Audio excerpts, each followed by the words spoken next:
Баршаңызға сәлем, каналыма қош келдіңіздер. Бүгінгі видеода ауыздан жағымсыз иіс шықса не істеу керек және қалай құтыламыз? Осы сұрақтар төңірегінде жауап беретін боламыз. Ауыз қуысын күніне 2 рет жуып, әр тамақтан соң ауызды таза сумен шайып тұрсаңыз да ауыздағы иіс кетпей ме? Әсіресе таңертең ұйқыдан тұрғанда сізге қолайсыздық тудыра ма? Оның шешімі бар, әрі өте оңай.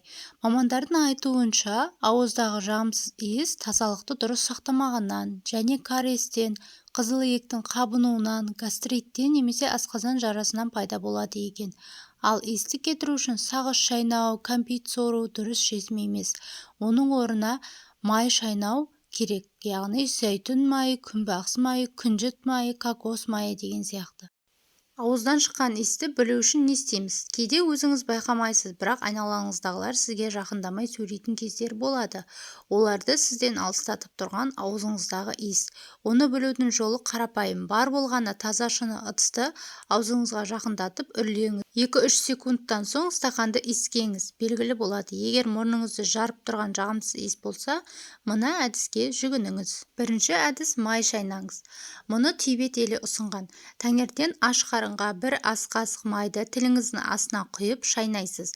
Майдың қайсы түрін таңдау өз еркіңізде. Жұтпайсыз, мейлінше шайнайсыз немесе сорасыз. Аз уақыттан соң майды түкіріп, аузыңызды таза сумен шаясыз. Осылайша 1 ай бойы жасасаңыз, ауыздағы жағымсыз иістен біржолата құтыласыз. Сондай-ақ ағзаңыздағы улы заттар шығып, ағзаңыз тазарады.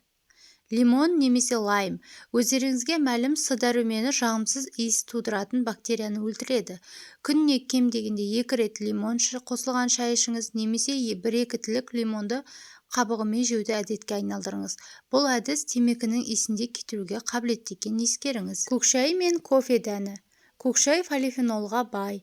Ол ағзадағы уытпен күреседі. Ал кофе дәні антисептик қызметін атқарады. Ауыздағы жағымсыз иістен құтылғыңыз келсе, көкшайды немесе кофені ішпеңіз. Керісінше, жапырақты аузыңызға салып шайнаңыз. Келесі дәмдеуіштер немесе шөптер. Құрамында эфир майы бар. Қалампыр, кардамон, бұрыш дәмдеуіштері ауыздағы жағымсыз иісті жояды. Сонымен қатар насыбай гүл, аскөк, ақжелкен, жалбыз шөптері де сізді қолайсыздықтан құтқарады. Бұларды тамаққа, салатқа қоспайсыз, бар болғаны осы күйінде қалаған біреуін алып, аузыңызға саласыз. Сосын баяу қимылмен шайнай бастайсыз. 1-2 минуттан соң шөпті түкіріп тастап, ауыз қуысын таза сумен шаясыз. Тағы ескертетін жайт, жоғарыда келтірілген әдістерді оқығанда оңай болғанымен жасап көру қиындық туғызады. Біреуінің иісі ұнамаса, екіншісінің дәмі көңілді айнытады. Бірақ жағымсыздықтан арылу үшін амал жоқ деп ойлаймыз. Жалпы ауыз қуысының тазалығы күнде 2-3 рет, тіпті одан да көп ретті талап етеді. Өйткені аурудың бәрі ауыздан басталатынын ұмытпаңыз. Сондықтан да ауыз қуысының тазалығы бірінші орынға қоя біліңіз. Ол үшін тәулігіне 2 литр су ішіңіз, таңертең көк алма жеңіз. Алма ауыз қуысының тазалығына жауап беретін бірден-бір ем екенін ескеріңіз. Бүгінгі ақпаратым осындай. Ақпаратым пайдалы болса, каналыма тіркеліп, лайк басып, өз пікірлеріңізді қалдыра кетіңіздер.